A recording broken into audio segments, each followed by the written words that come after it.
Bom, meu nome é Bruno, eu sou pesquisador do Museu do Café desde 2011, sou doutorando em História pela PUC de São Paulo.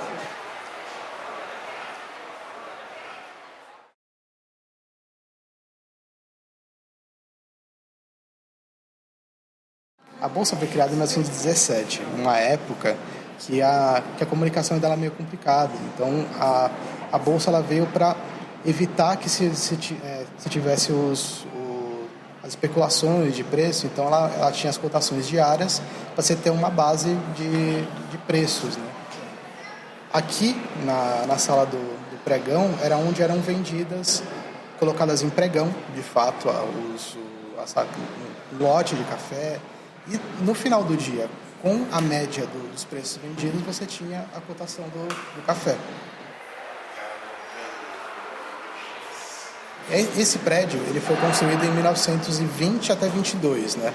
Ele foi construído para integrar a comemoração do centenário da independência do Brasil, né? 1822 até 1922. Tinha uma intenção de fazer um prédio, um monumento.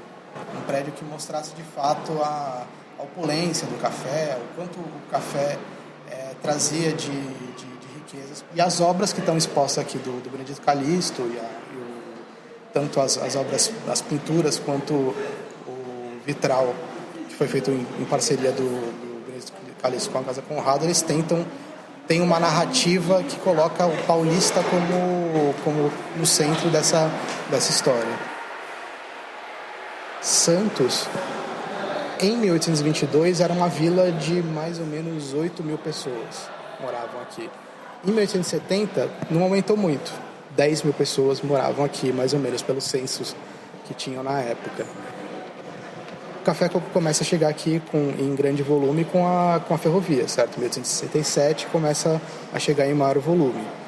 Se você pensar entre 1870 até 1890, Santos já cresce de 10 mil para 20 mil pessoas. A Bolsa, ela realmente funcionou com volume e tudo mais no período que a gente chama de auge do café, né? Que é entre o surgimento dela em 17 até a quebra da Bolsa em 29. Ainda assim, depois de 29, entra o Vargas, ditadura do Vargas, Estado Novo, tem esse período de fecha, abre e tal, porque ele queria controlar tinha esse momento da crise e tal, o controle dos preços do café. E aí ela reabre, de fato, na década de 50. 50, final dos anos 50, ainda tinha algum volume de preços. E aí depois começa de novo a controlar o preço do café e você tem que... A Bolsa acaba não fazendo sentido mais, né? Você tinha pregões aqui na década de 60 e 70, se abriam os pregões, eles chamam de pregões fantasma, né? Você abria o pregão, mas ninguém vinha negociar, porque não tinha o interesse, porque o preço era fixado pelo governo. Então, com o declínio do interesse pelo que eles chamam de negócio de bolsa, o prédio vai ficando abandonado. Nos anos 80 foi fechado, em 86, e foi ficando abandonado até chegar num ponto de, sei lá, a torre quase ruiu, de fato, né? Aí se fez o restauro entre 96 e 98 e se abriu um museu do café, porque lugar melhor não teria do que a Bolsa do Café para se ter um museu do café.